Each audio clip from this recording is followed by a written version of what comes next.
Plot twist. Still alive!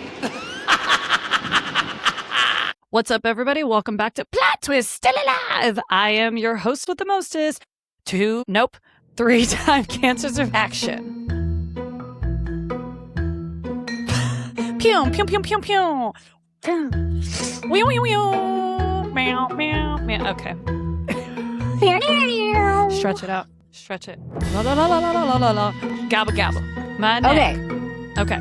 My back. My road trip and my crack. backpack.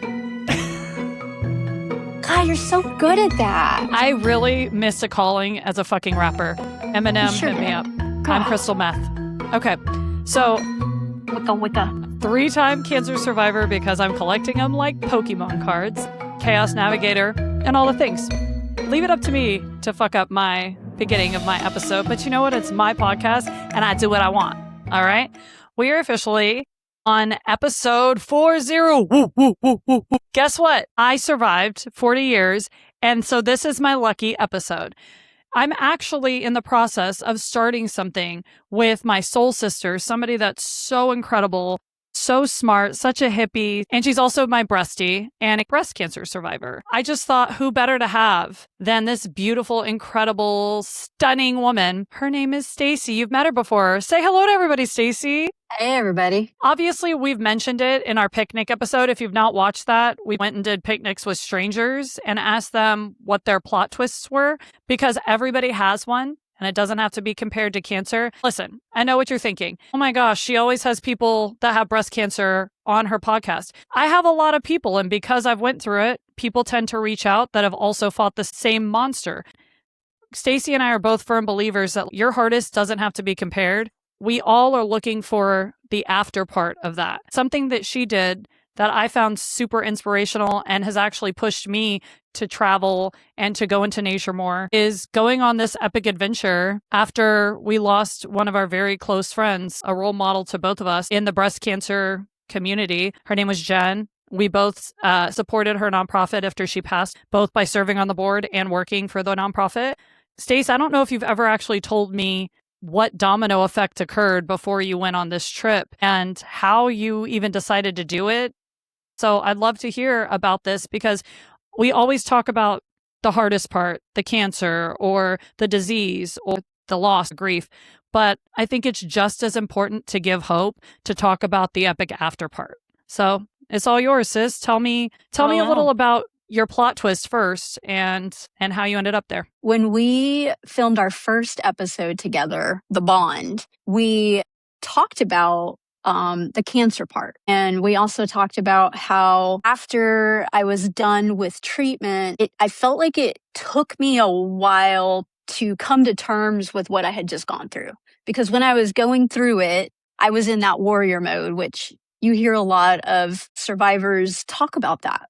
You just go into this, I just got to do what I got to do. And then when you're done with the doctor's appointments and the treatments and the surgeries, you're left going, okay, what now? Well, when you're just done with me, when they just kind of send you off into the ether and say, good luck. After that happened for me and I was done with my surgeries, I went through a series of things where I had a hard time like actually sitting down and processing what I went through. And for a while, I had a hard time even saying the word, I have cancer. Looking back, it was one of those things where I don't know if I just couldn't fathom what I had just survived. Maybe I was numb to it, or maybe I was doing different ways of numbing. But for me, multiple things that were happening, and some of them felt just sometimes even worse than going through cancer. You know, I went through some failed relationships. I just survived something that was meant to kill me. And what am I doing with my life? So there was a lot of those emotions and feelings that I was struggling with. I think that you and most cancer survivors specifically, but other diseases as well, and even traumas, everyone around you wants you to be okay. So they have the expectation you're going back to who you were. Everyone kind of pressures you like, you're okay now, you're good, right? you are so far from that, and you aren't even the same person in most cases anymore. So it's such a weird, non-healing conundrum that you can't put on other people, but you also don't know what the fuck's going on with you and why you feel that way. Yeah, you start to learn there's a BC before cancer, and then there's like an AD after diagnosis. Your life gets split into who you were before and who you are now. And the who you are now, sometimes you don't even know what that looks like. You don't know who you are. How chemo breaks down your cells, just the whole experience of cancer breaks down your identity. It breaks down sometimes your spirituality.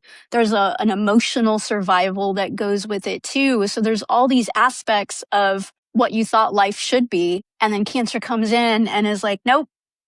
Let's just rearrange all of that, and you're kind of left with these pieces of you, and you're trying to put it back together, and you don't know what goes where or what belongs anymore and what doesn't. For a little while, I went through that. I finished my treatments in 2016, and it took me almost 6 years, so maybe 5.5 years later of doing this, where I got to a point where it felt like I burnt it all down to the ground. I had kept trying to go through life, still trying to either act like cancer didn't change me. Sometimes it felt like I was just going through the motions, and I realized that I was carrying more than just the cancer. I was carrying childhood trauma. I was carrying life expectations and family responsibility because I'm the eldest child. I had talked to you about Wesley, and if you haven't watched her episode, it's great too. She had lymphoma,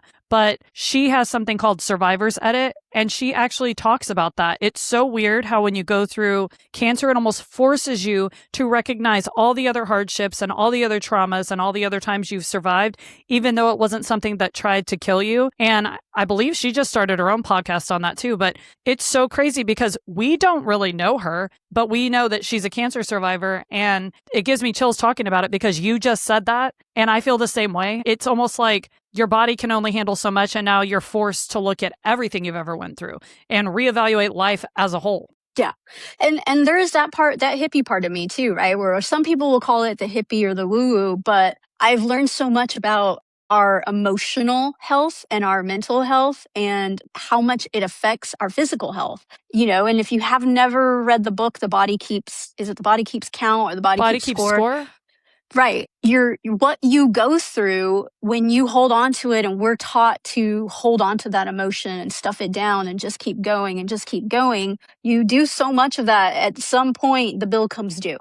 And sometimes it comes out, whether it's through cancer or another disease or other kinds of illnesses, it does. You carry that in your body. And we're magnificent creatures, if you want me to get into the whole nature and the woo-woo thing. But I started to digest all of that. I digested not just the cancer. I digested the things I went through as a young kid, the grief and the loss that I experienced at a young age when I lost my grandmother, who I was so incredibly close to. And then leading up to this too, I saw that after I beat cancer, I was still having issues. I was having problems in relationships. I was looking for love in all the wrong places. And it was affecting me. And I started seeing patterns, and I'm like, why? Why am I going through this? And realizing that it was me, right? I needed to break it all down and get down to the root of it. And part of that was I was in this career that I was very grateful for. It had provided so much to me. But after going through what I went through and going back into that job, I was sitting behind a desk, and I'm just like, why am I here? This ain't it. This ain't it. Why did I just go through all of that to go back into this? At first, it was that anxiety. It overcame me. It was I was constantly Googling, why does my back hurt? What does that sneeze mean? The paranoia is so real. It was heavy. And it consumed me to where sometimes I felt like I couldn't do my job. So when I went to see my doctor, the first thing that, she said was, I could put you on antidepressants. And I'm like, so medicine, that's just a Band-Aid. Like, let's get down to the root of it. So then that's whenever I learned about going to therapy. So I started therapy very shortly after that. And it just opened up a world of things that I didn't realize. And being a seeker of life that I am, it wasn't just therapy. It wasn't me just going and sitting on somebody's couch and talking about my feelings and stuff like that. It made me want to expand my mind and my heart into learning more about myself, about my emotions, about the things that I've been carrying and why I held on to them and why I felt like I could never release them. And so I did that. I started all kinds of therapy. Well, I say that. I mean, it was mostly talk therapy, but I went through a series of therapists because I would see one and there's that part of me that's the type A that kind of knew what to say to them, getting them to be like, okay, yeah, you're good, go do your thing. And but then you're like, fuck, I still don't feel better. Right. Yeah. I was like, I out-therapized the therapist. Now what? Yeah. I still feel like so shit. Then I kept elevating. I kept elevating to the next therapist, to the next therapist. And there got to be a point in 2021 where I went through another failed relationship. At that point, I felt like it was the universe just literally going, pow, like wake the fuck up. And I remember it distinctly. I won't go into that's for a whole nother episode. That's a whole nother podcast, baby. Yeah. We'll get there. But I remember thinking, okay, like something's got to give, and it's me. And so I started this whole thought process of what do I want? What am I looking for out of life? What brings me joy? What doesn't bring me joy? Why am I wasting my time and energy on the things that don't? And so for me, I didn't have much in terms of responsibilities that were kind of holding me down. It was, you know what? This house that I've been holding on to represents something that no longer represents me, and it's time to let it go. So I started the process of selling my house. My career, it was, I don't know what I want to do after this. This is all I've ever known to do, but I've got to do something else. So I started laying out these plans to sell my house, pay off my debt, quit my job, take a year off, or at least that was my goal. I didn't know how long. And I was like, I have to take this leap of investing in myself. I didn't know what it looked like, but at the end of 21 is when I quit I gave my job like a 3-month notice, and thankfully I had a very supportive mentor. He had an open door policy and is like, look, if you don't want to be here, you don't have to be here. I want you to go do something that makes you happy. So we would have those conversations, and it came down to is like, I don't know what's going to make me happy, but I don't think I'm going to find it while I'm still holding on here. It's so scary to make those decisions. But I will say the scariest thing that I've ever done is fight cancer. And so your idea of fear changes and your threshold for it changes. So you're like, if I can fucking do that, this is scary, but you take the leap anyway. Yeah. When you don't know what's on the other side, that's what the fear is. The unknown, for sure. The fear is what can hold you back from something amazing too. And so I had just gotten to that point. It was like, okay, well, I have fear sitting in this chair. Why don't I just go ahead and have fear doing something else? So that was kind of the lay of it. And when I was quitting and was thinking about what am I going to do with my life, the biggest thing that I had said was, I think I want to travel. I've never been a fan of road trips. I've always been like, really? Just fly me there. Yeah. Are you serious? For real. Oh, wow. I've always loved road trips. I did not know that about you. Mm-hmm. I was type A. I was constantly like, give me the next. And in my mind, driving to somewhere where I could fly in a fraction of the time and maximize my time, I was going to fly all day. It's just a no-brainer for me. There was something that I had always wanted to see. I had always said, I want to see the redwoods. And, as an adult, loved camping.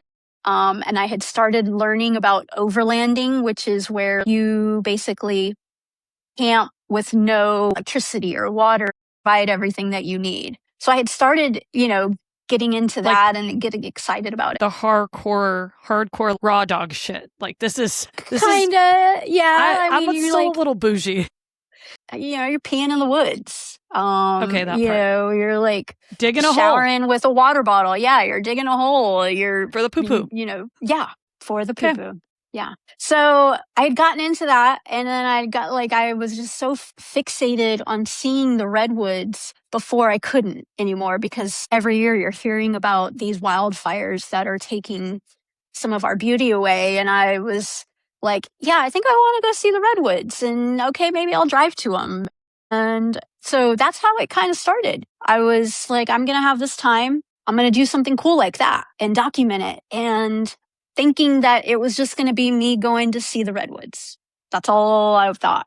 I remember you sitting me down and telling me, like, I'm taking this trip. I think you had mentioned it, like your conversation with Jen, but I feel like you really didn't tell anyone until you were right about to leave. Yeah. Once I kind of got the green light from my coach, it was, okay, well, now I got to get stuff ready. I need this, I need that. I had to prep things, give myself things for the road and clothes. I didn't know what kind of climates I was going to be at. So there was all this that I was trying to now hurry and put together. It ended up working out, and the timing of it, again, thanks to Gus, I was leaving on Jen's birthday, which Tell was him the very, Gus. for me. What's the Gus? Oh, Gus? Gus is what I kind of go with is God, universe, and spirit. I'm not really a big religious person.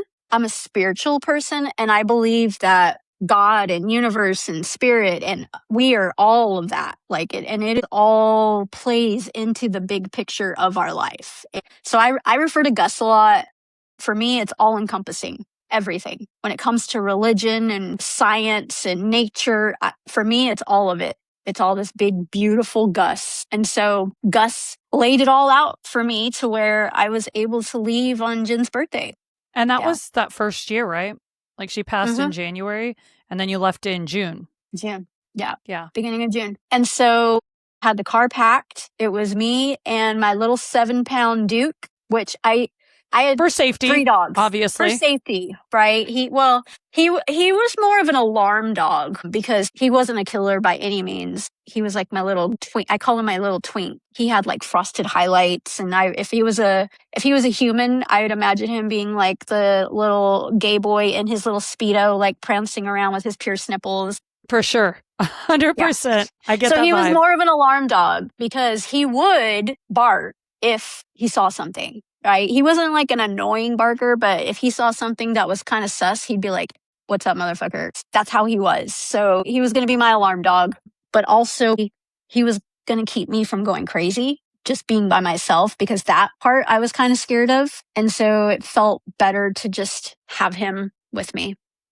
Well, that's a companion for sure. Yeah. Having him was a security blanket for me. I also had a pew-pew just in case I needed it. But at the same time, I wasn't scared. My dad has always taught me to keep my head on a swivel, watch your six, like all those things. So I've always just been aware of my surroundings, and knew when to kind of trust my gut on situations. The hard part was that I was starting this road trip, and I didn't have a path planned out. I didn't have where I was going to stay. I didn't have any of it. I was just kind of winging it. I knew that first day I was going to make it till El Paso to my cousin's house and spend the night there. And then from there, I would figure it out. So this shit was truly like a blind, I'm going on a road trip, even though I hate road trips. I'm going out into nature for the first time by myself, and I have no fucking idea where I'm going. So you can't even tell people, I'm going to be here this day, here that day. Right. You're not going to have cell phone service in some of these places. Like you went. I went, and I had my wife, who at the time we were just dating. She had my location. My family had my location. I would check in with her, and I let them know, look, I'm not checking in with everybody. I'm not doing this where y'all have access to me. If you want to know where I'm at, I'll be checking in with her. If you're worried about me, I will be checking in with her. She'll know where I'm at, where I'm staying when I know. All I knew is I was going to get to the redwoods. That was my goal. Head towards the redwoods. Originally, in my mind, I was thinking the Redwood National Forest, which is on the very top end of California on the coastline. Little did I know that there are actually redwoods in other parts of California. So That was exciting. Plot twist. A plot twist. I didn't have to go all the way, but I did. Yeah, I know. And I didn't know how long I was going to be on the road. I didn't tell them when I was coming back. I was just like, I'm going to do what I'm going to do, and I'll be back when I'm back. So I did that. So you make it to El Paso the first night. I made it. Dude, I barely made it to El Paso. You want to know, like, okay. So from San Antonio. Quick, you said Gus did all this, right? And then you leave and you barely make it to El Paso. You're going to have to tell me more. But also, how the fuck do you not go, I'm turning back around, fuck this shit immediately? You want to know what Gus did? Oh, this is good.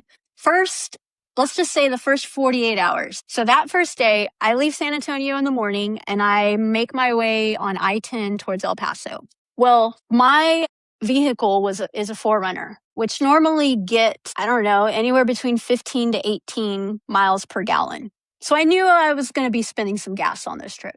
But when you add in a rooftop tent on top, a truck full of gear and clothes and things like it. For an indefinite amount of time that you're not sure, it could be a month, it could be 6 years. Yeah. Who fucking knows? So you throw all that on there. Well, there is a stretch on I-10 where there are no gas stations. And they have signs that tell you this, right? Well, I calculated it and I was like, yeah, I think I can make it. I think I can make it to the next one. And this is, remind you, it's June. It's hot. I'm on the way. And I start to see my needle go faster than it normally would. And I was like, what is going on? And then you get that where it gives you the light, the gas light comes on and it says, okay, you've got 30 miles to empty. And I'm looking at the sign that says 25 miles to the next gas station. And I'm like, oh, this is good. We're cutting it close. Well, the counter on the gas meter, and I'm keeping track of the miles to the gas station, and that little window is getting smaller and smaller to where I finally am like, I'm not going to make it. Like, I'm not going to make it. I'm not going to make it to the gas station. And I'm already calling my girlfriend, and I'm like, I don't know what's going to happen. Can you please have USAA on standby? Like, I'm going to need roadside assistance. And it's hot, right? And so then I'm thinking, well, if I'm going to run out of gas, I need to run out under an underpass. So at least I'm in the shade, because I-10 is like, it's hot. It's nothing but big rigs, people going fast. You're flying on this highway. I'm turning off the AC, everything I thought my dad taught me. Roll down the windows, turn off the AC, like turn everything off and preserve whatever you have. And I'm doing that. Just fucking in a hot box, sweating. And it's basically like Iraq out there, to be honest. I've made that drive to Odessa so many times. It's so bad. And I'm like sitting there telling myself, like, you can't even make it 4 hours outside of San Antonio. Like, what are you doing? Like, what are you doing? I'm such a failure. It's never going to work. Yeah. So there I am. I mean, I don't know how long I rode. Just so you know, when you get to zero, that's really not zero. Because I think I rode that zero for probably a good couple of miles. But I finally got to the exit. Just to make you feel better, my husband will attest to this. One of my toxic traits, I have a few, is riding on E. Every time he gets in my car, he's like, of course you don't have fucking gas. Of course your gas light's on. I'm like, oh no, will you fill it up for me? But I kind of like the rush I get whenever I'm out of gas. Okay. Well, I dare you to try it on I-10. I don't think you roll that way usually. No, not like that. But I finally get to the exit, and it's an uphill exit. Like, you're not just, it was an uphill, and I'm just like, please. And I pull up to the gas station, and this gas station looks like it has been abandoned for years. It's like Texas Chainsaw Massacre, and they're serving human barbecue. Yeah, for sure. Yeah. And they're charging you a ridiculous amount for gas because they know that they can. And so I sputter into the bay, and I made it. Hallelujah. I made it. Lesson learned. Right? Lesson learned. So were you praying to Gus the whole time? Like, I'll give you my firstborn child, or like everything. And so I fill up, continue on, and I make it to El Paso. Great.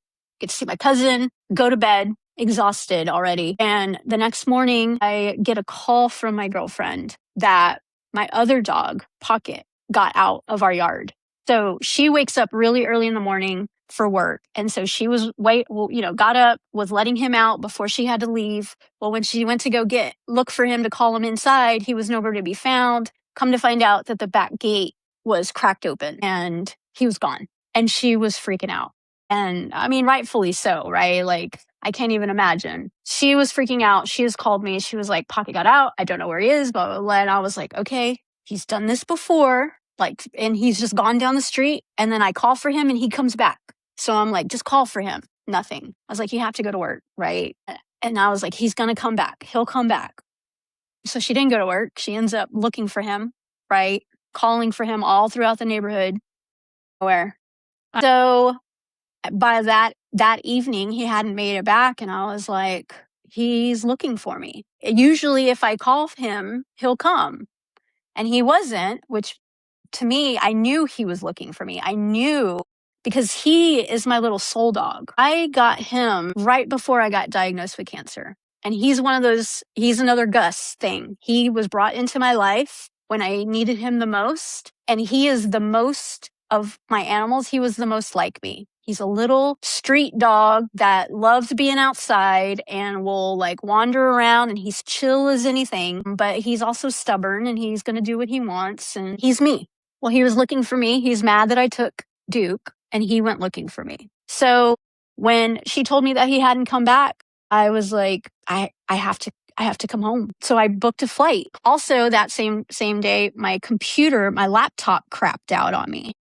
Everything that could tell you to turn around was trying to tell me, just go home. Just quit. Just go home. I turned my laptop into Best Buy and said, y'all figure that out. I flew home to San Antonio with Duke so that we could start looking for Pocket. And that we tried looking. We spent every waking moment of that whole week looking for him. From the moment we woke up, we would jump on bikes, going around different neighborhoods. We put out flyers. We posted banners. We were put all over social media, everywhere we could think of within that whole neighborhood.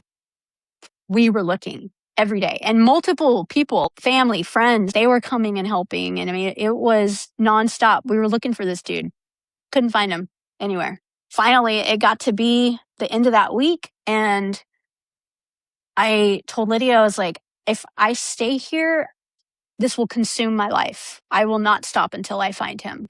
I know I can't do that. And so I made the hardest decision to fly back and to continue the road trips. If I don't leave now, I'll never leave. So me and Duke flew back to El Paso and spent another day there while I was waiting for my laptop to get fixed. And less than 24 hours after I'd been back is when she called me. Somebody had him the whole time.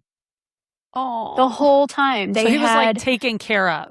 Do you want like this dude? And so the whole time that we were looking for him, we're like, pinche Pocket, right? Like we were mad that he left, that was doing this. But at the same time, so somebody had found him that morning that he got out, found him at a busy intersection, and they grabbed him and they took him, and they had been taking care of him, and they were saving up money to take him to the vet. And somebody saw the banner and they were like, hey, I think that's the dog that you found.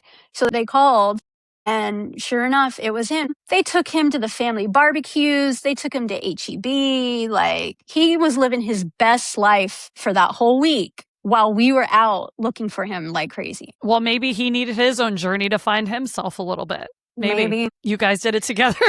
Maybe. Yeah. Right.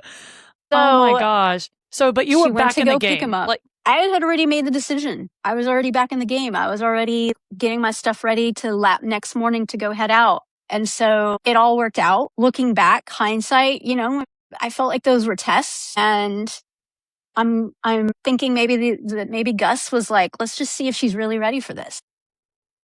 Well, I also think the test is letting go of control in an uncontrollable world. Cancer tests you of that, but as time goes by, as you said with the type A personality, same as me. After a while, when you get further and further away from that, it's like you get amnesia and you forget, I don't have control over all this little shit. I only have control over minimal things in life. And one of them was the decision to continue or not. You had no control of what happened to Pocket, where he ended up. Like, that was all out of your control. And you chose to do this one thing, regardless of what. I had to pick me. I chose to pick me, which I had to. And I think to do. This is a perfect example of nothing is ever going to be perfect. The waiting until something's perfect or until life's just right, that is going to keep you stagnant. You're never going to do it. Mm-hmm. You're never going to take the trip. You're never going to book the adventure if you always stop when shit gets hard or when shit isn't exactly how it's supposed to be. So you're back in the game. Your puppy is back. Little Pocket, pinche Pocket. For those of you that are Caucasian, that means fucking Pocket. Like this fucking dog. Yeah.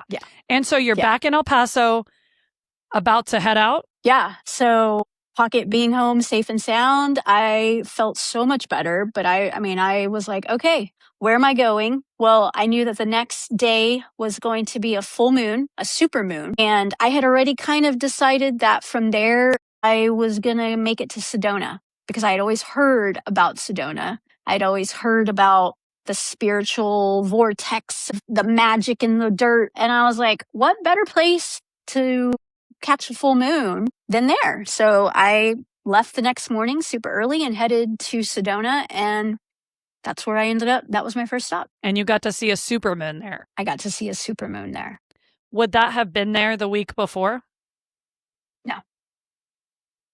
Wow. So for anybody that wants to see like these pictures, I'll put a few on this, but you actually have a Substack that you are writing all about this trip, this epic trip. Barely. Now, 4 years later, I documented the whole thing. I took pictures. I took videos. I took videos of me talking to myself, talking through things, me talking to Duke. And I've had them just taking up space in my camera. And I finally feel like I need to tell my story. So I started a Substack of telling this story. And it's called what?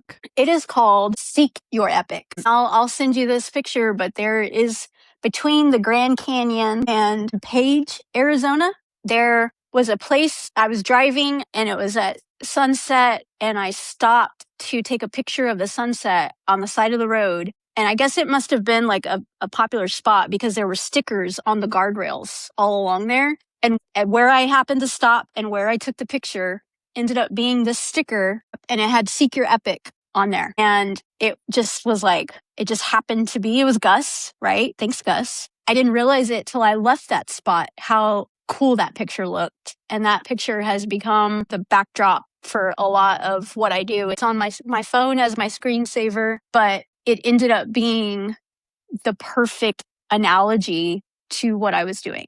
And so I started the Substack. It's called Seek Your Epic. I am only like 4 episodes in right now. I have only talked about my first 2 stops, which was Sedona and the Grand Canyon. And I still have a whole lot more to write about. But I think for me now, after I did it and after I've let my life develop around it and outside of that, I came back from that trip a changed person. Kind of how cancer forces you to be a different person. When I actually went through this self-exploration, I came out the other side a totally free person. Like I felt free. I felt the chains on my heart and my soul just melt away throughout this trip. And I came back and I was like, life's beautiful and never going to be the same again. And that is beautiful. What I went through to get to those moments that I experienced and in the time that it took, and it happened when it was supposed to happen. And every single moment that had to happen in my life to get me to that, whether it was heartbreaking or hard to go through, it was all beautiful.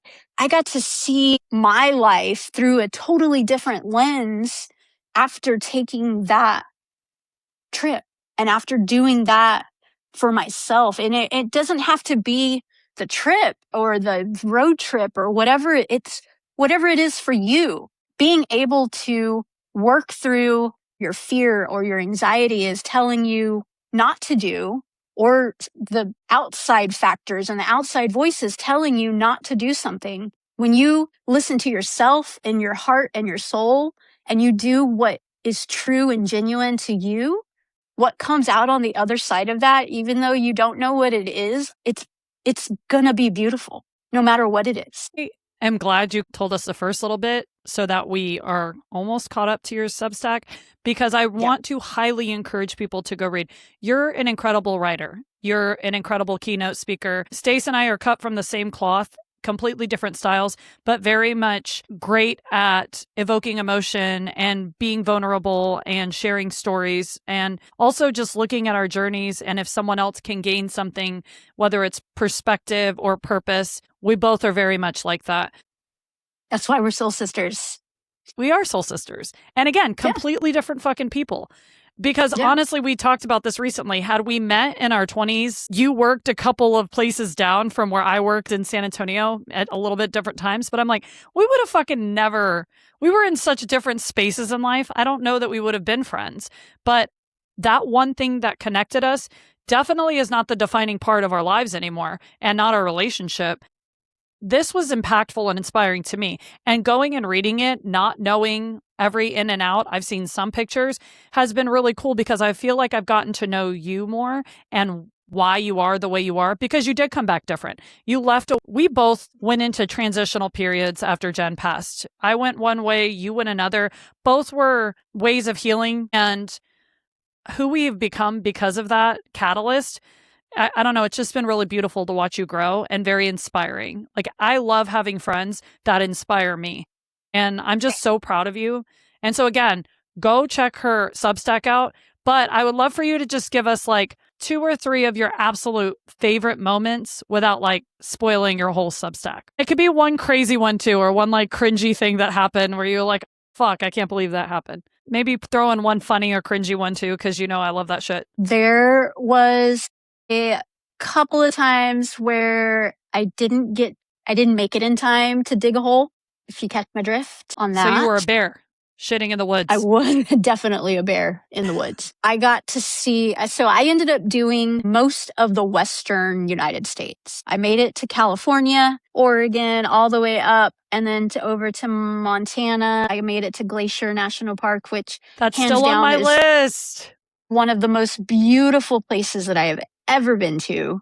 And yes, it will definitely be on our list of adventure places to go to. And then down to Colorado. I was so surprised at what this road trip provided for me, not just on the emotional and spiritual level, but realizing that this whole time that I was so scared of wasting my time by road tripping, getting to see places and little towns and meet people that I never would have had the opportunity to do had I just flown to the nearest big city, the nearest metropolitan. And it's definitely given me a completely different perspective on what you experience down these roads less traveled, that I was just like, oh, let's just go see what's down here. The experience of letting go of control, not knowing where I was sleeping that night, not knowing where I was going to eat, or if I was just going to eat what I brought. There's a whole lot of that, but then just the beauty, the nature, there were many times that I will write about where I literally felt my soul release in some of the most random places. And yeah, I'm happy to share it. I love that, because you were actually doing the journey and the adventure. But that goes back to the analogy in life. Like, life isn't just about the destination and getting there. It's about the journey along the way. And I think that you were actually physically doing that. But you can apply that to day-to-day life. There's going to be ups and downs, highs and lows, unknowns, lots of scary things. But embracing all of that as part of life, and the beautiful and the sad, that is such a physical representation of that, I guess. And I just think it reminds you of that when you come back to regular life again. Like, you're like, wait a minute, this struggle or this sadness or this grief or these hard things, remember, it leads to this really cool thing, but don't be in a rush to get there. Like, the growing part is the best part. That I came back with that. Really, I say this even now. The journey is the destination. Sometimes we're in such a rush to get there that we're missing all the beautiful little things that get us there. because those are the things that make it worth it. And coming back and being able to apply that to my everyday life. Like, I know you talk about how I'm like the chill to your chaos and stuff like that, but I've always been kind of chill, like, but I've always had the crazy side of me. But I feel like even now it's like I have just such a different perspective. Everything's going to be okay. If it's not okay, then we're not at the end of it. Like at the end, everything's okay. And even when you go through hard shit, when you're in it, it sucks. It feels like there is no end in sight. But when you get through it, and you have to go through it, grow through it, it gives you a sense of, well, I can do that. I can do hard things. And then the next hard thing comes and it's like, okay, this is a part of that journey and this is what makes it beautiful. You give yourself the grace and the patience to allow yourself to feel it, to process it, to deal with it. And then you keep trucking. And that's so beautiful to me. It is beautiful. And I think that some people, again, regardless of life things, right? Like when you lose somebody you love, that's an example. Nothing's ever going to fix that. There's going to be that hole there, right? But there is still an after. People that are diagnosed with stage 4 breast cancer or certain stage 4 cancers, they're always going to have that. But there is still an after diagnosis, like you said. And you may not have control of all of those things, that your loved one is gone or that you're diagnosed with the incurable disease, but you do get a say on what you get to do with the remainder of your life. And there may be limitations, but you are allotted that and you're allowed to have that. And it doesn't mean that you have to like give all that up because this tragic thing happened. Yeah. And this is something that has now become our slogan, but your darkest moments don't define you. What happens after it does. And so let's make it epic. And let's make it epic. Let's do it. Yeah. And so I think this is the part, right? We've talked about it and it's all over social media now, but we are starting a business where we use our experiences. Cancer is one, but we talk about grief, divorce, loss of a loved one, all of these different things that can be very traumatic and life altering. And we want to help people find their epic after. So we're actually having a retreat in October, and that is for women who have endured all cancer, not just breast cancer. And it will be in the Texas Hill Country. We're super excited about it. This one is called Finding Her Again, as breast cancer warriors, but even talking to other women that have had cancer, including Wesley. Shout out to Wesley. Thank you for helping kind of inspire the route we went. We all lose ourselves. Like you said, there is a BC before cancer and an AD after diagnosis. And we get to a place when you're out of the shit where you're like, who the fuck am I now? Because I'm not the same person. And just helping them figure out who they are again, how to feel confident, how to feel sexy, how to embrace what they've experienced, but also move forward into who they really want to be past this, because they get to decide that. As this continues, travel has been huge for both you and I healing. It truly is my happy place. I have to have a trip every few months. I told you, I had never been on a trip by myself at all.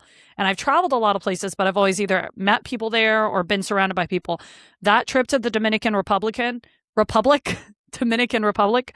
was wholeheartedly inspired by you going somewhere by yourself. I did it in a way more bougie way because I was not ready to dive into going not on a resort and all of that. But for me, that was a big step.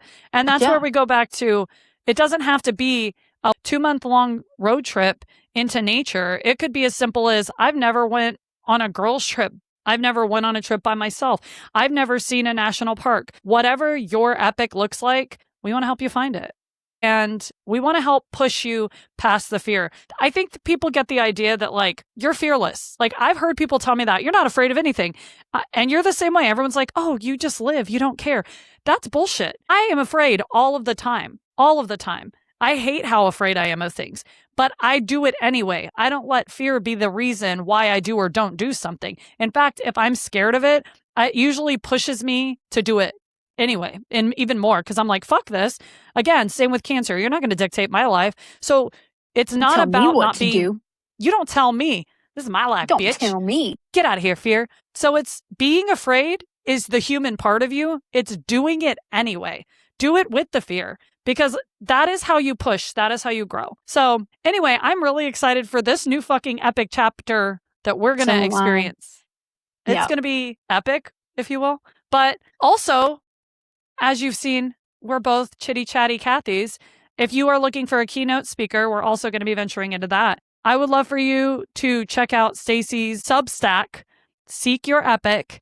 And you're on what, your 4th or 5th? I am on I'm about to hopefully release my 5th episode here in the next couple of days. So check that out on Substack. Follow us on Happily Epic After, www.happilyepic.after.com. Check out our website. Again, you can find retreats, speakers, adventures is a soon to be thing. But if you want to put in your information, we're actually trying to see what people want to do. So fill out a little blurb about yourself and we will reach find out. us on our socials. Our socials are under Find Your Epic After, both Insta, Facebook, and our TikTok should be going live pretty soon. TikTok, we don't stop. We actually have a TikTok. Ooh, pull over that. Booty too fat. All right. Okay. God, we're going to be working double time with plot twist but again, it all ties in. I think this has been such a natural thing. This is taking your plot twist and finding your epic after. We talk about dark shit, but I think, like I said, we don't always focus on the after. Every one of my people that comes on, any one of my guests, they have really inspired me to want to include more. And even with Stacy and I, how she said, when she went through cancer, it really made her realize other traumas that she had, other grief, other issues that she had endured in life. And we don't have to compare them to cancer, but we want to get people that have been through the same things in the same room doing something together, because we can firsthand say how healing that has been through our breast cancer journey. And in turn, we found ways to heal other parts of us that maybe we didn't even realize were as big or pivotal in our lives. So, but yeah. I love you. I love you, boo. And I'm so proud of you. And I really love reading about you because you are a beautiful writer. It's been very cool to get to know you. We talk and I see things and I see your pictures, but actually reading how you write is just, you put me there. I'm picturing it. I'm enthralled, which I appreciate that. Just you are a on the fly I'm more of I like to take what's in here and take my time with it before I put it out. So that's where the yin and the yang for us comes in. And so it's beautiful. Absolutely. But I'm really proud of you. And obviously, if you love Plot Twist Still Alive, keep fucking listening. I'm still going to be me, still going to drop the F-bomb, do all the things, be inappropriate sometimes, talk about my nipples. Be you, boo-boo. Be you. But I think that's another thing that I've learned is that authentically being myself, I've connected with so many more people and been able to help other people in their journey, just being me and just being open to the world and all of it. So check us out on www.plottwistedalive. I'll have a blog and Stacy's Substack link will be there. I might share a couple of your little pics. That way you can just find it, make it super easy for you, Boo Bears. And then check us out on Instagram, Facebook, same name, Plot Twisted Alive. There's a theme here. Leave us a fucking 5-star review, Apple, Spotify, YouTube. If you're listening on Apple, that's cool because you're in the car, but you should really check us out on video because we're fucking gorgeous, okay? And all of my guests. We put a lot of effort into, you brushed your hair and shit, killing it. So I took a shower for this. You did. I'm really proud. I didn't do that. I just threw makeup on. Same makeup as last night. No, I'm just kidding. This time. One more thing. We do have sponsors for this retreat coming up because cancer is so near and dear to us.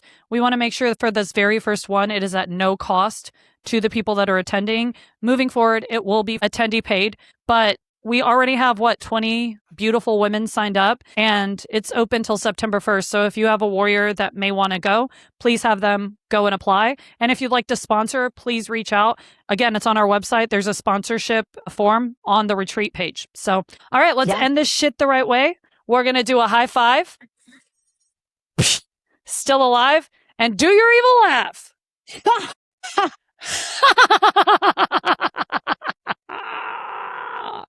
Mwah. Love you, you epic bitch. You. Plot twist. Still alive.